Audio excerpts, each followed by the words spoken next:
kegiatan subkegiatan, belum sampai pada rincian objek belanja.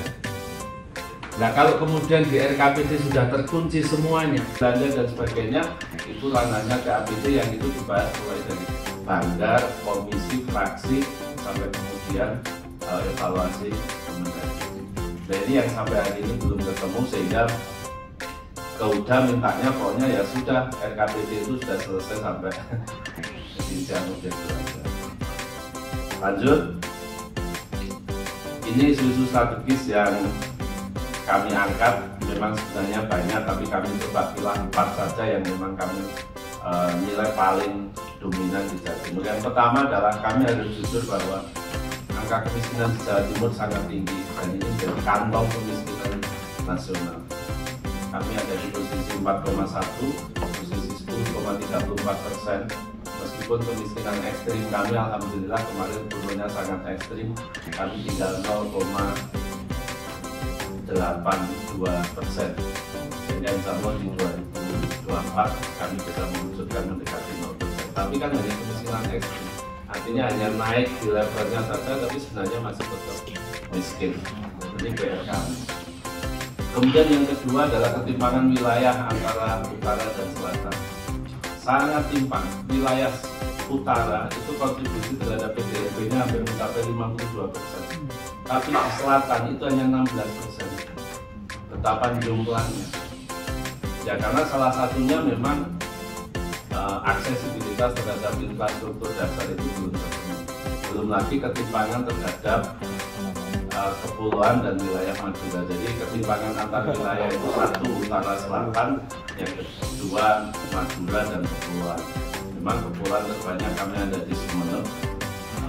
Kami masih punya 512 kepulauan, cukup banyak, sehingga ini juga menjadi atensi kami untuk 20 tahun ke depan.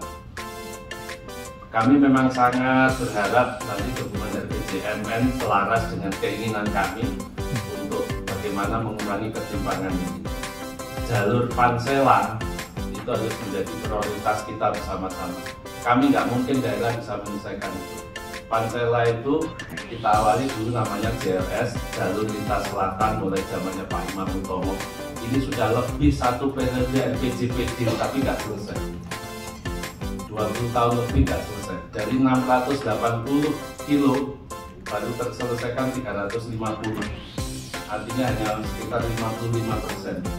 Selebihnya masih cukup banyak. Masa ini harus terselesaikan 20 tahun lagi baru selesai. Kalau itu bisa diselesaikan, maka kita akan bisa membuka pusat-pusat pertumbuhan ekonomi baru, dan kawasan selatan Jawa Timur itu tidak kalah indahnya dengan Bali. Bapak Ibu, kalau berkenan kapan itu saya bisa fasilitasi, ajak jalan-jalan tour de Pansela. Kita lihat pantai-pantai di daerah selatan itu indahnya luar biasa, sangat indah. Dan itu kalau kita buka, pasti investor akan masuk.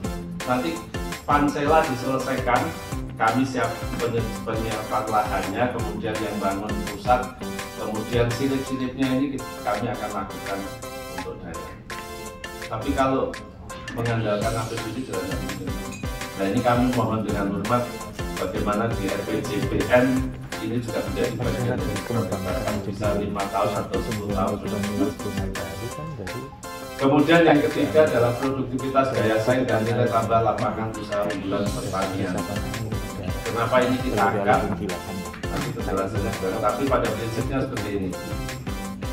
Kami ini kontribusi PDRB tertinggi 30% dari industri pengolahan. Dari 30% itu menyerap tenaga kerja sekitar 14%. Artinya kue 30 dinikmati 14%. Perdagangan itu 18%, pertanian itu hanya sekitar 11-12, bergesernya seperti itu, 11%. Tapi dinikmati oleh 35-40 penduduk yang bergerak di sektor. Sementara kami ditugasi oleh pusat untuk menjadi lumbung pangan nasional. Artinya kami harus menjaga betul produktivitas padi, lahan, itu kami jaga. Tapi kalau masyarakat kami harus masuk di sektor itu, nilai tukar petani kami hanya bergerak di antara 105-106. Hanya di 2023 inilah nilai tukar petani kami bisa tembus sampai 112, karena memang Bapak Ibu pasti memperhatikan betapa harga beras, harga produk-produk pertanian sekarang naik. Jadi itu memang kita jaga biar naik agak, yang penting tidak terlalu, inflasinya bisa kita kendalikan. Nanti kalau kita operasi pasarnya banyak menyentuh di situ juga kasihan petaninya juga, sehingga kita harus ahli bagaimana menjaga supaya harga produk petani tidak begitu turun, tapi juga akhirnya memang dampaknya betul, nilai tukar petani kami 112. Kalau ini artinya kami ingin menyatakan bahwa kalau kami 20 tahun ke depan tidak mampu menggeser pertanian yang dikelola oleh masyarakat ke sektor agro, ke sektor hilirisasi pertanian, maka petani kita ya hanya menikmati 110, 111, mungkin bisa di bawahnya. Kami pengen masuk nanti pertanian ini bisa masuk ke 30% yang kontribusi PDRB di sektor industri pengolahan itu. Apa yang bisa kami lakukan? Kami memang sedang merencanakan untuk membentuk BUMD pangan misalnya. Kami ini produk begitu diproduksi terbanyak nasional, tapi beras pernah hilang juga di pasaran di Jawa Timur. Karena begitu lepas kami tidak mampu menguasai stok. Kami tidak punya resi gudang, kami tidak punya bagaimana cold storage yang bisa menyimpan produk-produk pertanian seperti itu. Sehingga ini PR kami ke depan bagaimana menjaga yang nomor 3. Kemudian berikutnya adalah kawasan industri dan pusat perekonomian di wilayah depan Kertasusila belum didukung oleh infrastruktur SDM dan sistem logistik yang memadai. Tadi sudah kami sampaikan sistem logistik kami misalnya kami juga belum. Satu-satunya di pelabuhan Tanjung Perak itu sudah overload dan kami sedang bikin baru yang sekarang Tanjung Tembaga di Probolinggo. Harapannya itu nanti kami bisa menggeser sebagian yang di Tanjung Perak ini bisa kita arahkan ke Probolinggo. Lanjut. Nah, terus kami sebenarnya alhamdulillah dilahirkan di provinsi yang modal dasar pembangunannya sangat luar biasa. Tadi sudah disinggung misalnya luas wilayah kami terbesar di Pulau Jawa. Jumlah penduduknya nomor 2 setelah Jawa Barat. Kami punya tingkat religiositas yang cukup luar biasa. Kami punya 6.000 lebih pondok pesantren, sehingga kalau di Jawa Timur ini patronalisnya masih cukup tinggi, sehingga jangan heran kalau Sabtu Minggu itu di bandara kami VIP itu penuh dengan kunjungan tokoh-tokoh politik.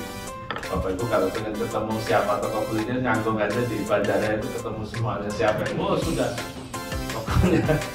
Dan kami itu bagus bagi dampak ekonomi kami gitu.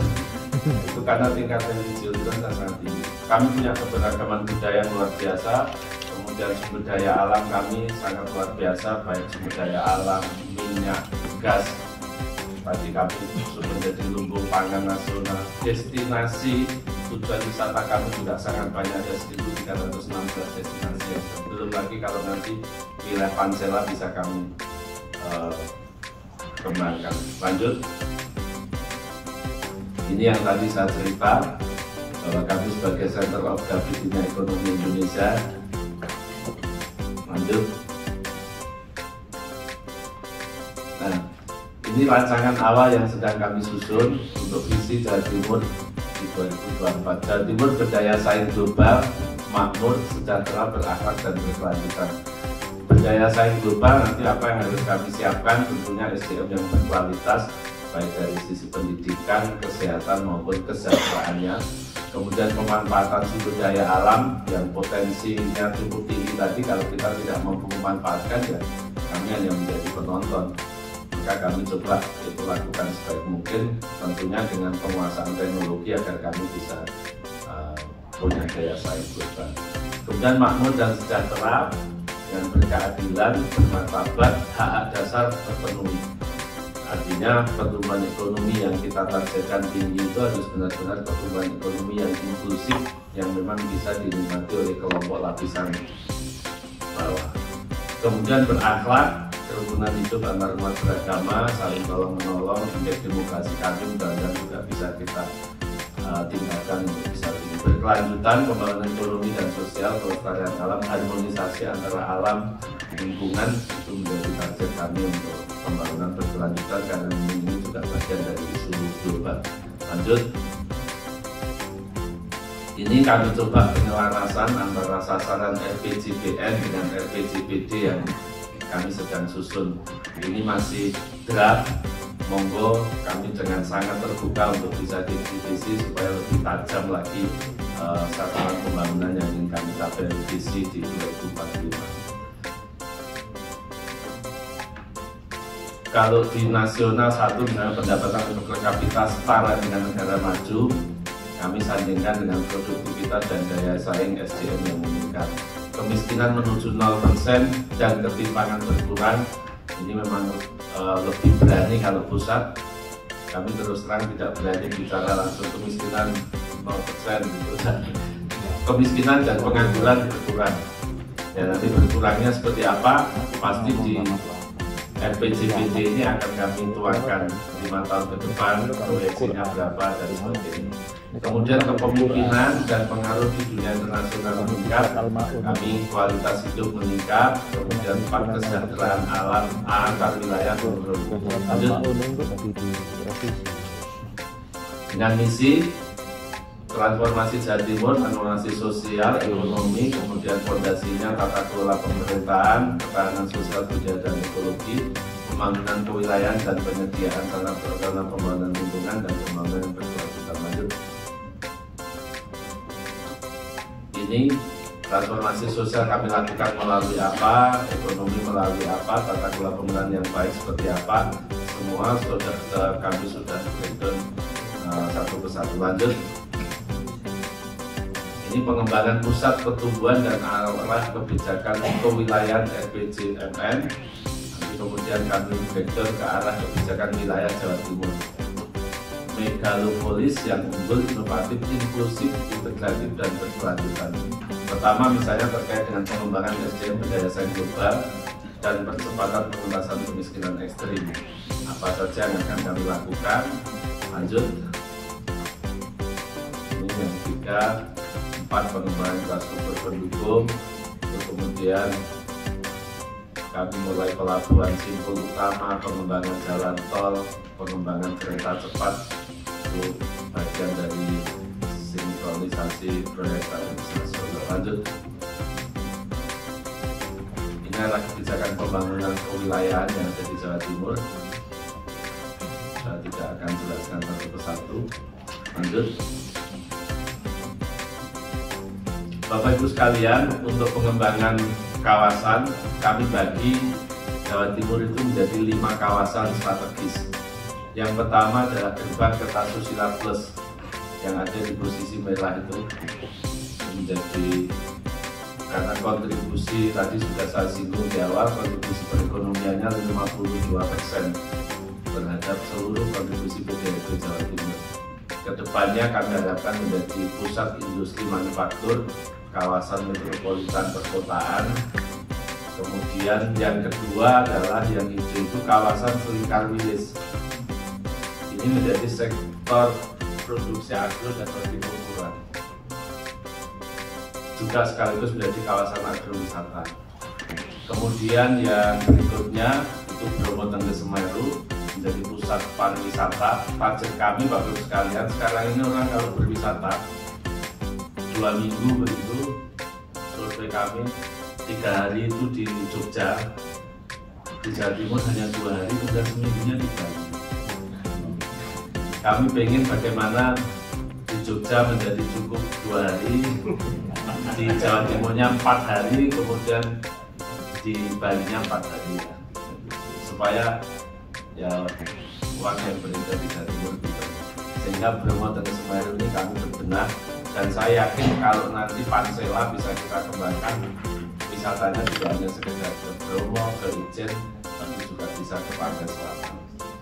Kemudian kawasan Selingkar Ijen ini juga kawasan pariwisata berbasis alam budaya, jalur perlintasan arus barang dari Jawa dan Bali ini masih kita mudah ke sana. Kemudian yang terakhir adalah Madura dan Kepulauan.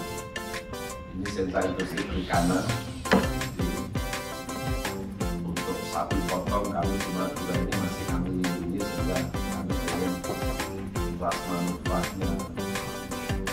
sapi potong itu benar-benar tetap kita utamakan. Lanjut. Peta kawasan percepatan ekonomi kami bagi ada 7 jalurnya, jadi Bapak Ibu bisa lihat. Misalnya koridor 1 itu kami jadikan dari koridor maritim dan logistik. Kemudian 2 itu koridor industri agro. Kemudian 3 yang garis ungu itu koridor pariwisata dan maritim perikanan. Yang keempat koridor pengembangan kota menengah. Kemudian yang kelima koridor logistik maritim. Yang keenam koridor logistik maritim dan pariwisata. Dan yang ketujuh adalah koridor pengembangan kota menengah. Lanjut. Ini perkembangan pusat kawasan dan ini sudah masuk laksana tata ruang kita. Lanjut. Nah, izin terakhir Bapak Ibu sekalian, ini setelah kami coba berjibaku untuk menyelesaikan dokumen-dokumen ini Pak Segmen.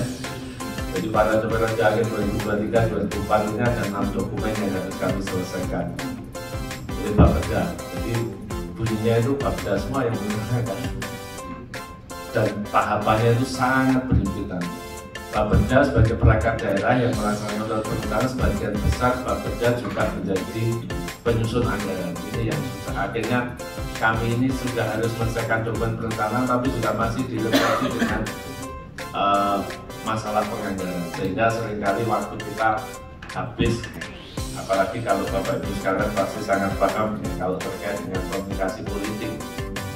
Ini semua komisi itu pasti mudah, komisi A, B, C, D, E dan semuanya hearing dan sebagainya. Nah, waktunya habis di situ. Kemudian ini kalau kami pelajari regulasi yang sudah kami terima pada timeline penyusunan tanpa RPJPD ini masih draftnya kami lihat. Tadi yang kami sudah paparkan. Penyampaian manual RPJPD kepada DPRD paling lambat diserahkan ke DPRD minggu pertama bulan Januari. Sedangkan PJ Gubernur baru dilatih awal Januari nanti. Kami bisa bayangkan bagaimana komunikasi politik kami, komunikasi teknokratis kami utamanya dengan Pak PJ. Baru datang langsung kami sodori suruh tanda tangan. Pasti kami harus paparan dulu, menjelaskan dulu dan sebagainya. Ini kayaknya kok kurang pas gitu waktu itu. Karena apapun kepala daerah tanda tangan, apalagi dokumen itu pasti juga nggak serta-merta langsung mau tanda tangan. Itu proses pemahaman yang panjang. Kayaknya dengan waktu yang singkat 10 hari ini kok nggak cukup. Ini mohon kami di mumpung belum ditanda tangani beratnya.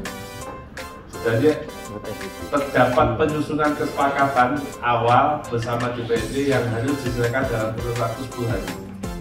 Jadi sangat singkat. Antara setelah diserahkan dengan disepakati itu hanya waktunya 10 hari. Padahal setelah itu kita masih panjang.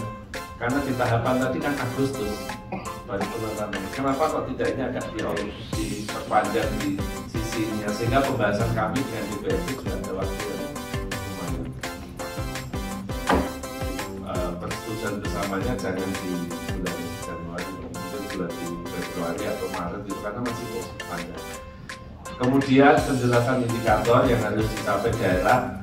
Ini diusulkan satu kategori pada bab 4. Ini kami sudah usulkan semua, sudah kami tertulis, nanti mohon bisa didiskusikan sama. Yang terakhir, penyesuaian waktu evaluasi. Ini kami dikasih waktu 3 minggu untuk mengevaluasi dokumen RPJPD Kabupaten Kota 38. Ini juga akan megap-megap. Ini di draftnya hanya 3 minggu. Kalau bisa agak ditambah lah supaya kami bisa. Ini kami berarti 1 hari harus 2 RPJPD yang harus kami lakukan evaluasi. Saya kira ini Bapak Ibu sekalian, kesiapan Jawa Timur tentunya masih jauh dari siap, tapi kami akan maksimal